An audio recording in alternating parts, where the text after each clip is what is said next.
भाई तुम्हें पता है हमें छींक क्यों आती है?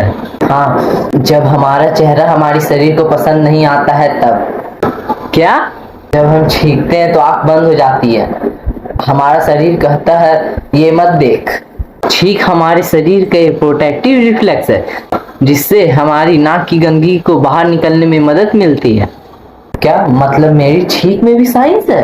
हाँ, तो जब अगली बार छींकूंगा ना तब बोलूंगा साइंस एक्टिवेटेड।